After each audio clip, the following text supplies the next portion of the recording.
Hello and welcome. You found the Social Work Podcast. My name's Jonathan Singer, and I'll be your host as we explore all things social work. Hey there, podcast listeners. Jonathan here. Have you ever had this experience? A friend, who's not a social worker, tells you about a scene in a movie or a story in a book that they find completely shocking. And you, instead of being shocked, just think to yourself, well, that's nothing compared to the client I just saw. I remember working with a family early on in my first job out of grad school. It was a big family. The oldest daughter had shot and killed the father after years of abuse. And the courts not only acquitted her, but they said that the family was eligible to use victims' compensation to pay for their therapy, which gives you an indication of how severe the father's abuse was. Then there was another case. It was of a 13-year-old honor student who fried her brain on whippets one summer. There was the family who lived in a compound at the edge of the city, a dozen double-wide trailers and 4 generations on several acres of land. They made their money by running an illegal trash dump and selling the scraps. Then there was the mom who blurted out in session that her son's father was his grandfather. And the mom who left her husband after starting an affair with her stepbrother. It's sort of an open secret among social workers that if Hollywood ever tried to make a movie about what we actually see in therapy, no one would believe it. The truth would be dismissed as, that's just a Hollywood fantasy. Meanwhile, social workers know that Hollywood's version of what social workers do and what therapy is usually comes off as fiction rather than fact. Now, this disconnect between what I did and Hollywood's version of what I did was in large part because the shocking tabloid headlines that I just shared weren't actually the most important or interesting parts of my clients' stories. It was the little moments in therapy, like the moment that the victim comp's family said that they missed their dad because he was the only one that could keep the family in line. It was sitting with the 13-year-old's mother as she stroked her daughter's hair. It was the abuela who insisted that I stay for dinner on my last visit to the compound. These were the moments that Hollywood usually got wrong. And I don't really blame Hollywood. I mean, how would they know? Social workers, like psychologists and counselors, we have a duty not to share our clients' secrets. We are bound by confidentiality to not talk about what we do. We intentionally do not share these moments. And yet, I know lots of mental health professionals that would love to write about their experiences. So how do you do that? Well, in today's episode, I spoke with Lori Gottlieb, New York Times best-selling author, weekly advice columnist for The Atlantic, and therapist, about how she turned her clients' stories, and her own, into a best-selling book that's been optioned by Eva Longoria. We talked about how her experience as a writer influences her work as a therapist and how her therapy informs her writing. We talked about how she takes a client's story out of the therapy room and turns it into something that therapists can appreciate and non-therapists can get excited about. Lori reads an excerpt from her 2019 bestseller, Maybe You Should Talk with Someone, and we end our conversation talking about how difficult and necessary it is for therapists to be the client. Now, a note about today's episode. I recorded this interview in April 2019 while Lori was on a multi-city book tour promoting Maybe You Should Talk to Someone. She was kind enough to come to my office at Loyola University Chicago School of Social Work, and my office is right off the street, so you might hear an occasional car horn, but hopefully nothing that distracts you from the interview. Now, if you listen to the Social Work Podcast on iTunes, I would be grateful if you left a rating and a review. If you want to participate in our ongoing survey, please click at the link at the top right of the website, where you'll also find a transcript of today's interview, links to Lori's book, and lots more. And speaking of transcripts, if you would like to donate your time to transcribe this or any other episode that doesn't have a transcript, please contact me at the Social Work Podcast Facebook page at facebook.com/SW Podcast. And now, without further ado, on to episode 124 of the Social Work Podcast, Therapists as Writers, an interview with Lori Gottlieb. So, Lori, thank you so much for being here on the podcast and talking with us today. Oh, thanks for having me. What are some of the things that you have learned as an author that have helped you to be a better therapist? I use my experience as a writer all the time in the therapy room. In fact, in some ways, I feel like what I'm doing in the therapist chair is I'm being an editor for people's stories. So when people come in, they're going to tell me a particular story. And the story is very much mediated by their perspective and also what they want me to validate. So, and I'm not there to validate their story. I'm there to understand their story, but I don't necessarily have to endorse their story. And so, I really want to see when someone's telling me a story, how flexible are they with the story? Because I'm listening to not just the lyrics, but the music under the lyrics. What is the pattern or struggle that this person is telling me about by telling me about what happened with their boyfriend or what happened with their boss or what happened with their mother? And I really want to understand that better. So who are the major characters and who are the minor characters? And is the protagonist going in circles or is the protagonist moving forward? And, who are the heroes and who are the villains? I think, what would the other character say if they got to write this story from their perspective?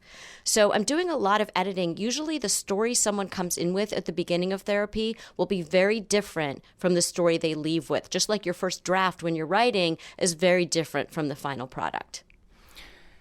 Now, as a journalist, you were responsible for looking at all sorts of different material, right? That's part of what journalists do, is they research.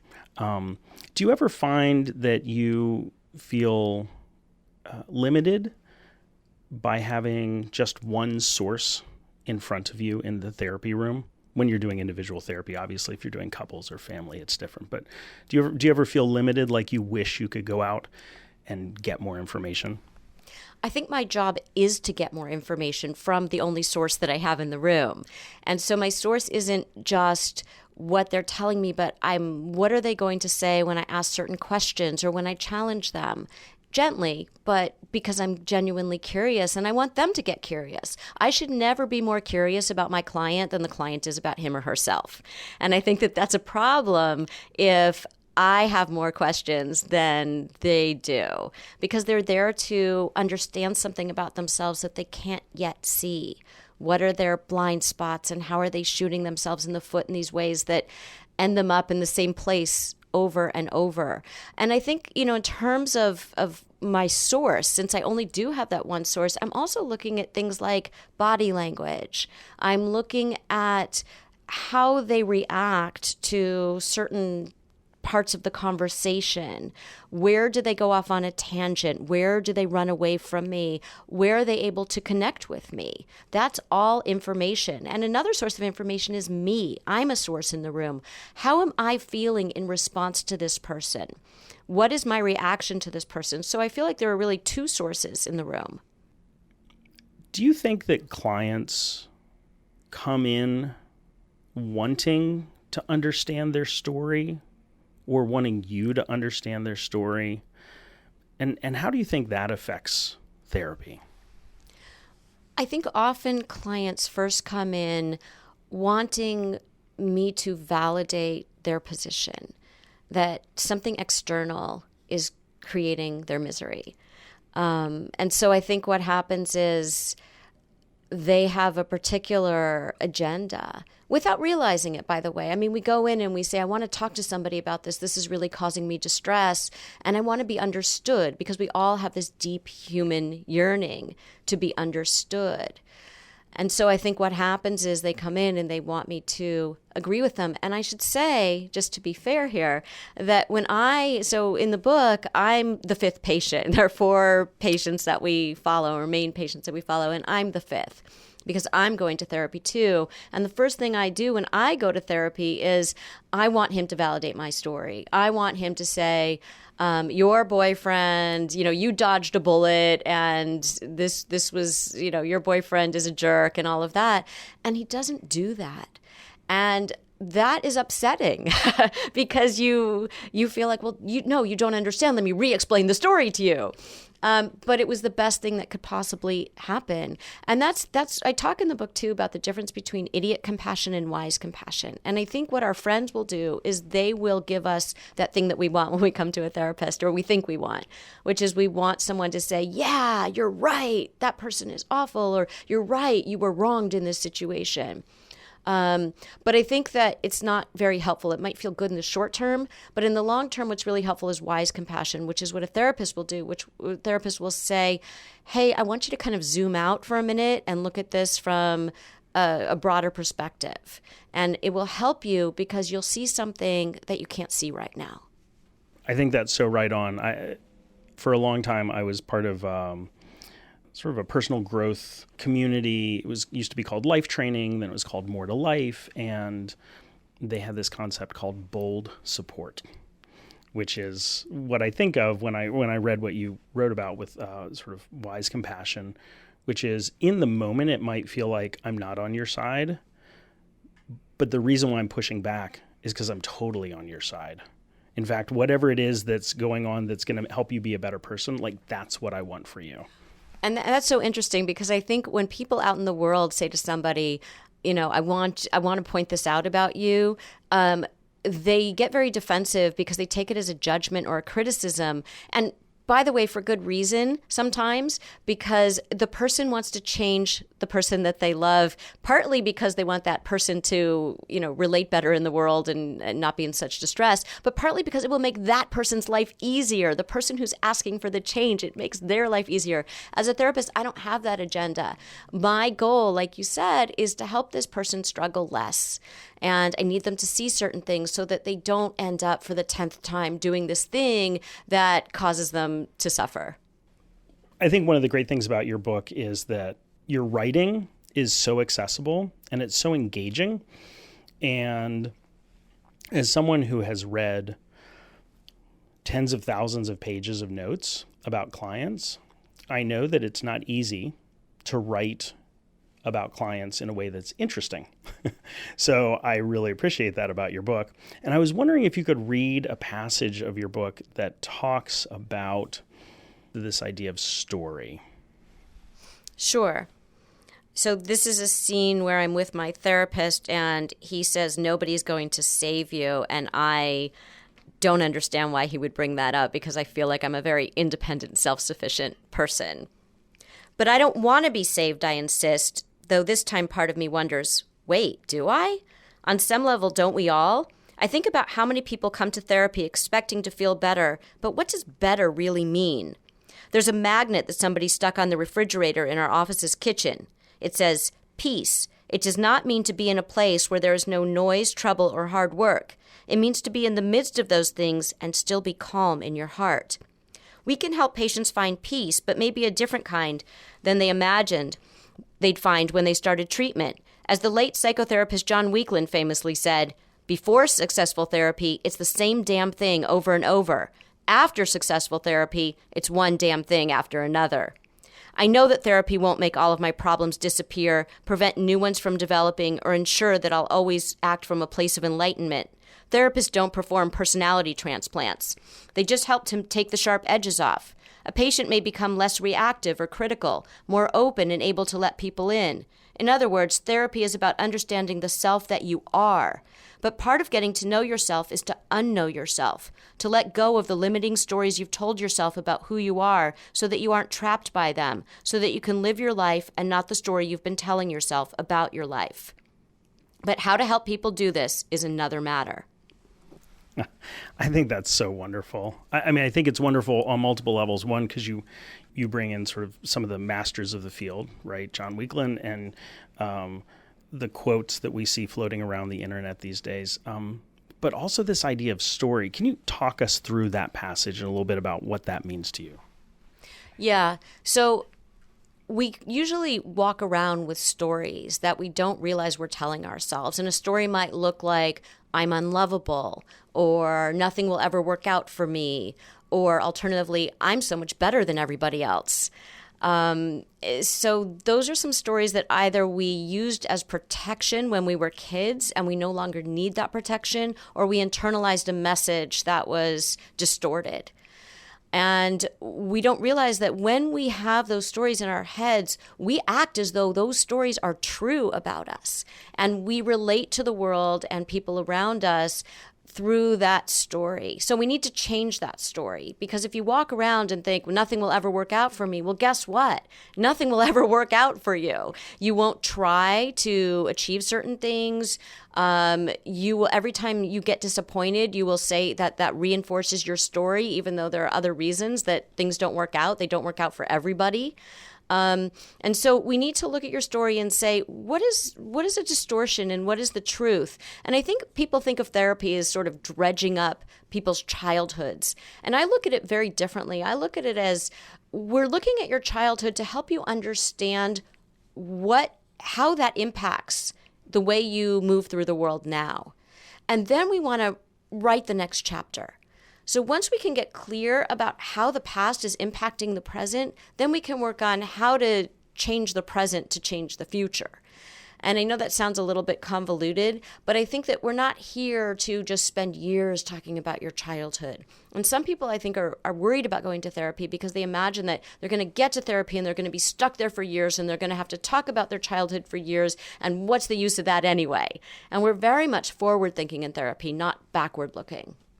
Yeah. And I think that's a really important point. And, and I will say that there's the therapy that you're writing about in the book, which is kind of an individual therapy in an office. And I know a lot of the folks that listen to the podcast are like traveling out to people's homes or, going to juvenile detention facilities or whatever.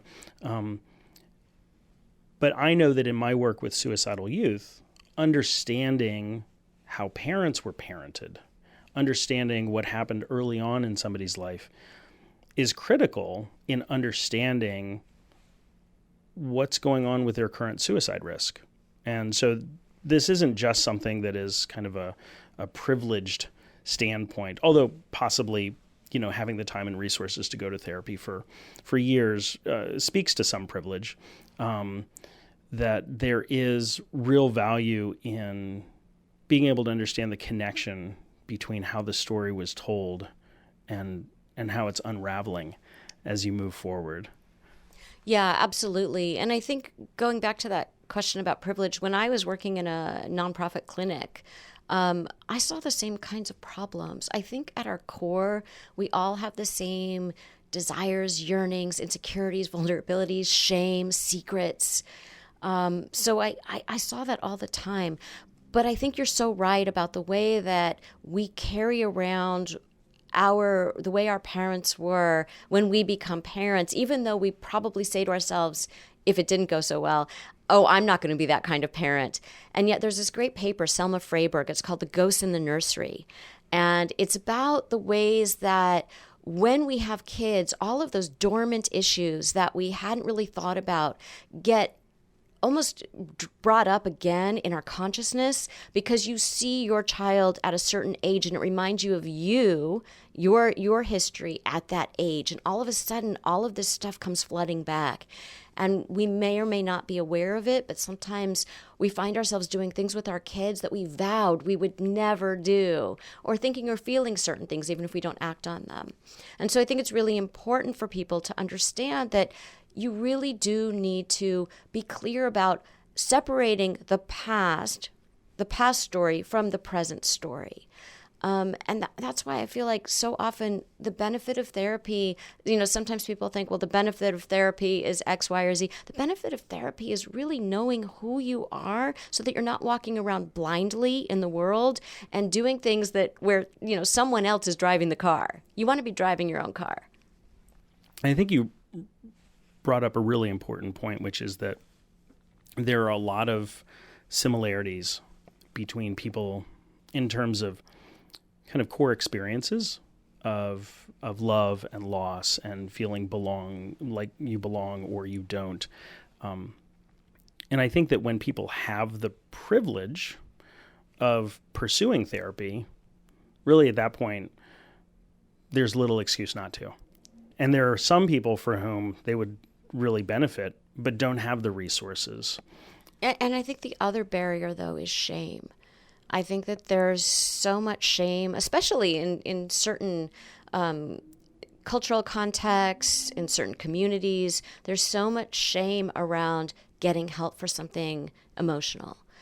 So it's interesting because if you have a problem with physical health, you will probably, if you're feeling chest pain, you'll go to the cardiologist and get it checked out before you have a massive heart attack. But so many people feel like, well, if something feels not right emotionally, if something feels off, if they're having pain, that they don't go and get help until they have the equivalent of an emotional heart attack. And that's when they land in therapy.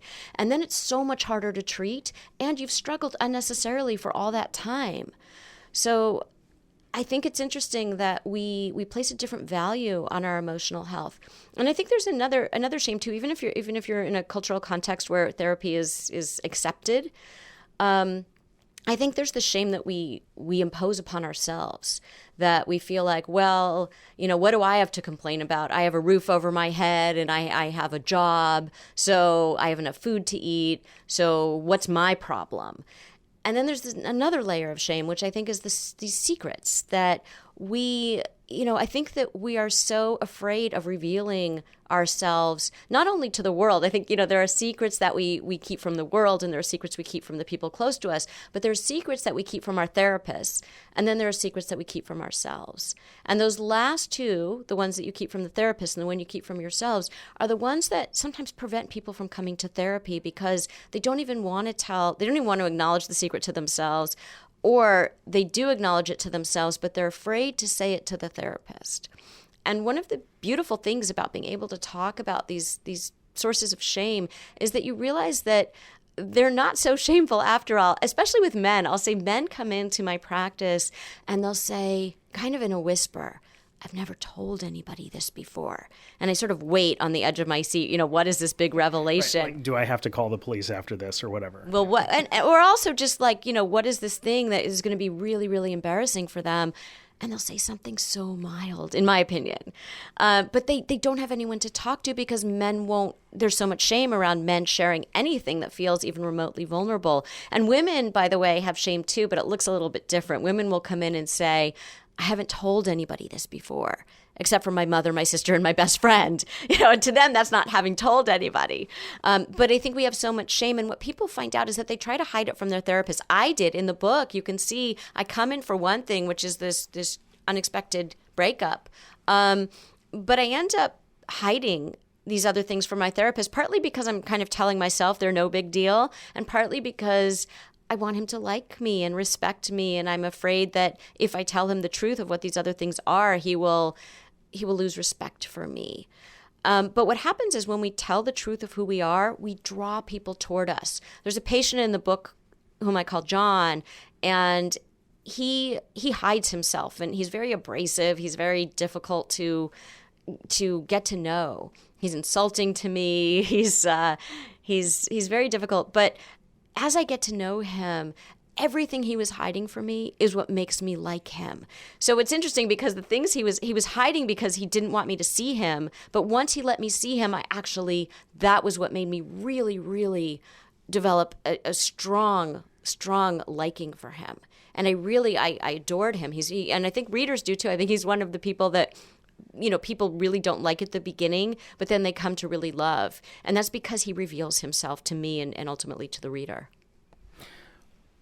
And I think this idea of being vulnerable is something that most social workers, most therapists are intellectually very well acquainted with, right? We know that in that moment when we're, as therapists, when we're like, should I go there? Like, that's the moment when connection is made, right? When you risk that, when you're on that edge.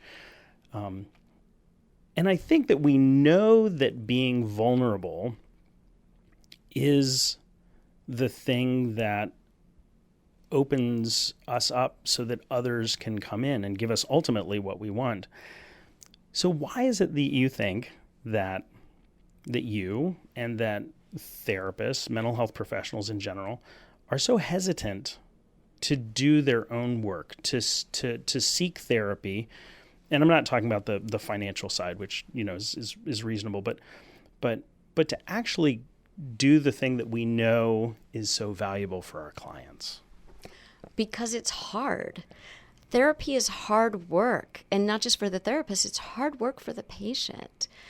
And so that's part of it. And I think part of it is that we may imagine that people expect us to kind of have it all together because of what we do. And yet, what I say in the book is that my greatest credential is that I'm a card-carrying member of the human race, that I know what it's like to be a person in the world. I use my humanity in the room every second of every session. And nobody wants to go see a robot. Nobody wants to go see the brick wall. If your therapist doesn't have a deep inner life, your therapist probably is not going to truly understand you in a way that you want to be understood.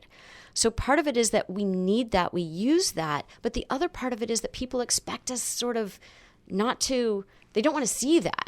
I talk in the book about this colleague of mine she and her husband were trying to have a baby, and she was going through all of this fertility stuff, and it was very harrowing. She finally got pregnant. She was standing in a Starbucks when she got a call from her physician saying that the pregnancy wasn't viable, and she burst into tears right there in the Starbucks.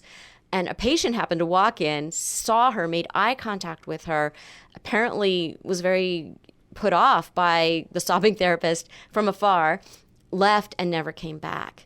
And so when people see our humanity, sometimes they leave us, or they feel very uncomfortable by knowing that it's there. So they kind of want to put up blinders that, yes, you use your humanity to help us, but please don't show it to us. And yet we need to walk the walk. We need to go to our own therapy and understand ourselves, because the more that we understand ourselves, the better we will understand our clients.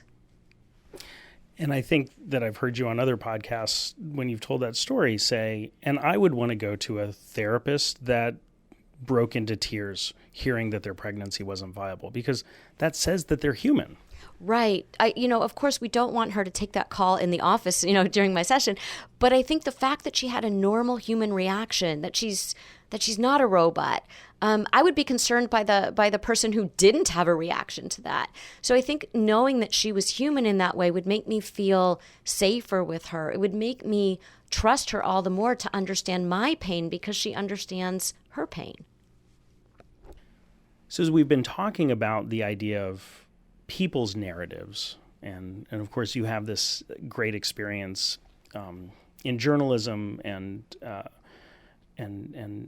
writing.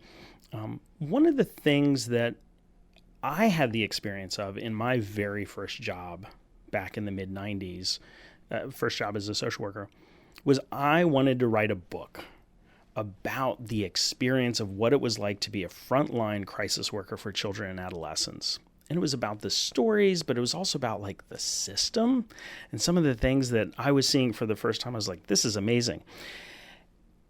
And I never did it. Like I couldn't figure out how to do it. I couldn't figure out how the time, but you're doing it. Would you be willing to let us in on like the magic?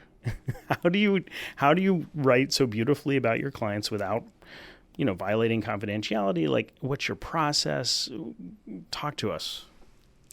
I knew I wanted to bring people into the therapy room with me because I didn't think that there would be any other way to talk about some of the main themes in the book, that we grow in connection with others, that we're more the same than we are different, and also just letting people see how others get through their struggles. So I chose the people that I was writing about for a lot of reasons, and I'll go through some of them. One was that I wanted to choose people that I was not currently seeing. I didn't think that I could do the work of writing about people as I was seeing them. I thought it might contaminate the work, and I didn't want to risk that. I thought I could maybe compartmentalize in that way, but I wasn't going to risk that when somebody's coming to me for help. So that was part of it. So these were people that I was no longer seeing. Secondly, I wanted to pick people who were very different from one another. So you have different ages, different genders, different family histories, different personalities. You've got this 40-ish sort of I would say, without labeling, I would say, somebody who has narcissistic traits, and he's a Hollywood producer, and he thinks everybody else around him is the problem. And he's married with kids and is dealing with some issues in his marriage. You've got a woman who's about to turn 70, and she's made a mess of her life by her account. Her estranged adult children, don't talk to her. She's had some marriages. She's the most isolated person I'd ever met. And she says if things don't change in her life in 1 year, she wants to end it. And I should say one tangent on that is that I think people come to therapy when there's a readiness. I think that it sounds like a daunting task with this woman, but I think that I always ask when people come to therapy, not just why are you coming here, but why now? Why this week did you call me? Why this month, this year, when you've been dealing with this for years or months or however long you've been dealing with it? What prompted you now? What's that readiness about? Because I'm scanning for strengths. In addition to looking at what's not working, I'm looking at what is working.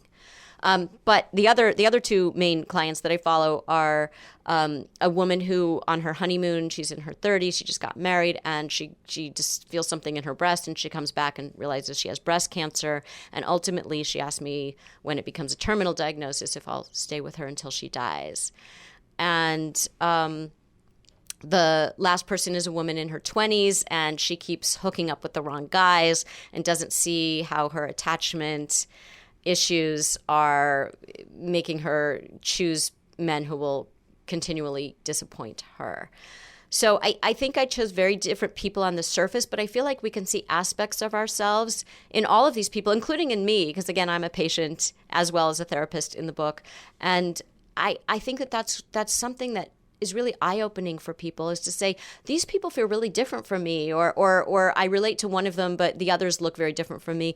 But yet we can relate so strongly to all of them. I, as a therapist, could relate so strongly to all of them, even though they looked very different from me on the surface. And so when you were thinking back about your clients, what was your process of, did you review your therapy notes? Did you keep a second notebook, right? Like a process notebook about stuff? Like what was your process for thinking about, these are the folks that I'm going to write about, and how did you start writing about them? I think they were the stories that stood out to me for different reasons. They all have different psychological processes that I wanted to show how those unfold. They all had different struggles. And I was very careful, I should say, by the way, I got permission and I was very careful to protect their privacy. But I also, I used a lot of my experience in the room. I wasn't going back and saying, let me transcribe their chart notes. I feel like that would be intrusive in a lot of ways. I was really talking about the human experience. I think therapy is such a rich human experience, and I'm writing from that perspective as opposed to from a very clinical perspective of, on this day, on this chart note, this is what happened. I think our clients stay with us. I think they live inside of us, and it was very easy to write for that reason. And so if somebody's interested in writing about their clients, I know that you said that you, in another interview that I heard that you were on, you talked about how your consent form has language in there saying that you're looking for their permission to write about them in an anonymous way. Are there other things that you do to either cover yourself or, as a therapist for doing this kind of writing? Well, I'm in a unique position in that I was a writer long before I was a therapist. So most people who come to me know that I'm a writer. They've read what I've written in some way. They've seen how I've handled writing about patients.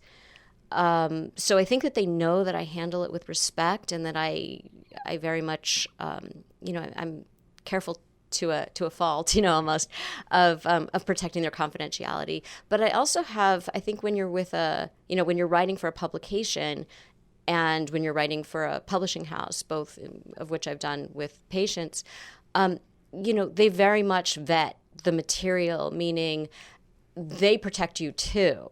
So, and I mean by you, I mean they protect you, the client, not me, the writer, although they obviously protect me, the writer, because they don't want to get sued. But I think they very much, nobody wants any problems. And so while their interest is more of a, cover your butt, my interest is more of, I want people to feel comfortable coming to see me. I don't, and the people who I'm writing about, I don't ever want them to feel like they were violated in any way. So I think we have a lot of checks and balances that are already in place, just because of the position that I started as a writer and then I became a therapist, as opposed to being a therapist and then being a writer. But I think there are so many models for this too. I mean, Irvin Yalom, of course, revolutionized this idea of you can write about what goes on in the therapy room when you take those precautions. So, and there are many other models out there. Yes, Yalom's amazing. And I saw that he wrote a blurb for your book. He did. He wrote a blurb for my book, and that was so thrilling that he read the book, first of all, and then that it resonated with him, and that he wrote that blurb. So that was a thrilling thing, and I actually have had I've had this ongoing correspondence with him since then, and it has moved me beyond anything I could articulate to him or to anyone. He was so influential to me when I was training and even beyond. And I reread him just because I learned something new at a different stage in my career every time I reread him. And there's so much to read because he was so prolific. So to have him on board with this book was a thrill. That's amazing. That's amazing. So you mentioned that your fifth character in the book was yourself. What was it like to write about yourself as a client? That, I think, was the hardest part of the book to write, because my clients are anonymous. So nobody knows who they are. Everyone knows who I am because I'm writing the book. So I can't hide. I can't be like, and then there's this therapist. I mean, unless I was writing a novel, but even then it would be thinly veiled. So I think that when I was first writing it, I had to imagine that nobody would be reading this book. That this was just me writing the story that I wanted to write, the real story that I wanted to put out there. And then it was time to turn it into my editor, and I got very nervous because I thought, for the same reason that we want to present the best version of ourselves to our therapists, I was really worried about what she would think, because at the beginning of the book I am very raw and very open, and I'm not that enlightened at the beginning of the book. So I sort of had this instinct that I wanted to kind of pretty it up, clean it up a little bit. But I didn't, because that would defeat the entire purpose of writing this book. It would feel fraudulent to have my patients be so vulnerable and be so open and honest, and to have me kind of present a cleaner version of myself. So that was really hard. And I think there was another, it was sort of step by step, because then my editor saw it. And then my editor actually told me I needed to go deeper. And she is the daughter-in-law of a therapist, by the way. And she said, I still think you're not really revealing yourself. And I thought I had revealed myself so much, far more than my comfort zone normally would allow. So I thought, really? But I went back and I did that. And I'm probably, I'm very, very, it's not the pretty version. I say in the book, there's a chapter called A Snapshot of Ourselves. And I talk about how when you come to therapy, you present a snapshot of yourself. And usually when people come in, it's not the pretty snapshot, unless they're faking it.